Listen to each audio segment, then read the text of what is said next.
কয়েকদিন আগে দিলীপ ঘোষ বিক্ষোভের মুখে পড়েছিলেন আর তার পাশে দাঁড়ালেন হুমায়ুন কবির। এর পাশে এই সঙ্গে তিনি বলছেন যে একদিকে দিলীপ ঘোষে নরম, অন্যদিকে শুভেন্দুতে গরম। তিনি পরিষ্কার হুঙ্কার দিয়ে বলেছেন যে মুর্শিদাবাদ গেলে দেখে নেব। এর পাল্টা আবার শুভেন্দু অধিকারী বলেন যে কোথায় যাব সেটা ও ঠিক করবে। পাল্টা জবাব দেন শুভেন্দু অধিকারী। ওকে, ওর মালিক মমতাকে হারিয়েছি আমি,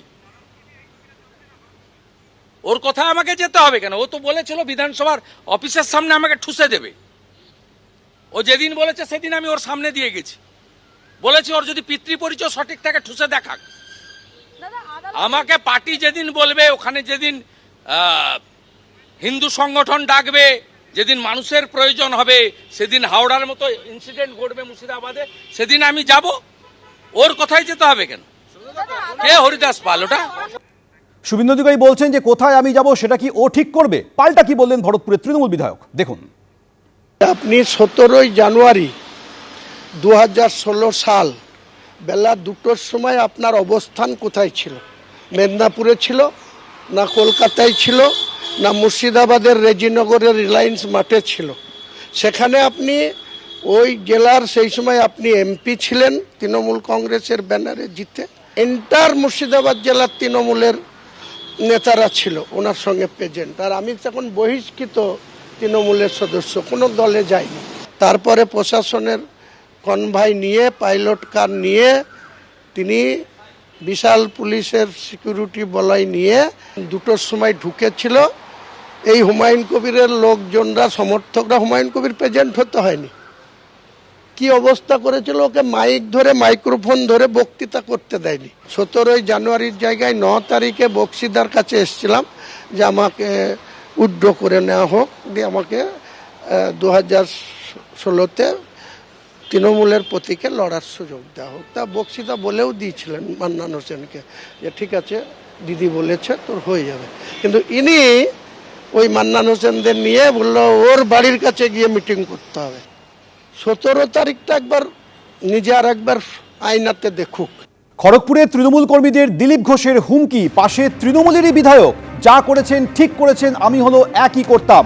দিলীপের পাশে দাঁড়িয়ে পাল্টা হুঙ্কার হুমায়ুন কবিরের।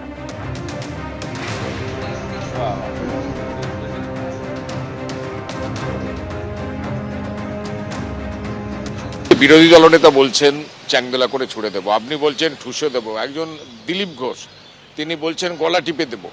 এইসব শব্দগুলো মানে আপনি সমর্থন করেন? আপনি নিজেও তো বলছেন এগুলো। দিলীপদার বক্তব্যকে আমি সমর্থন করি। কেন করি? হ্যাঁ, নিশ্চয়ই করি। কেন করি?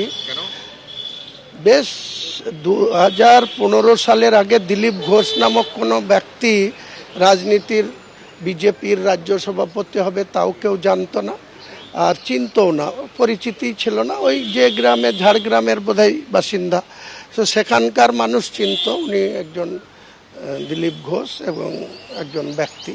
কিন্তু 15 সালে রাজ্য সভাপতি হওয়ার পর 16 সালে খড়গপুরে যেতে দাঁড়িয়ে এমএলএ হয়েছেন। তারপরে 19 সালের পার্লামেন্ট ইলেকশনে 2 থেকে 18টা সিট এনে দিয়েছেন।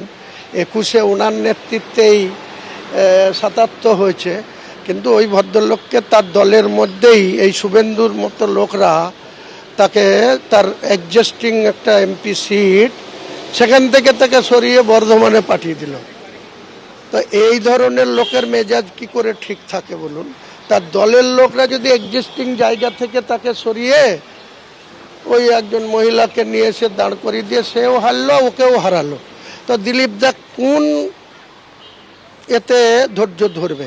দিলীপ দাকে তো এটা করতেই হবে। আর এর আগেও দিলীপ দাকে অনেক লাঞ্ছনা, অনেক জায়গায় গো ব্যাক দিলীপ ঘোষ, তার গাড়ি ঘিরাও করে নর্থ বেঙ্গলেও অনেক হ্যারাস হতে হয়েছে, এখানেও হতে হয়েছে। তারপরে কেন্দ্রীয় সরকার অনেক সিকিউরিটি বলয় বাড়িয়ে।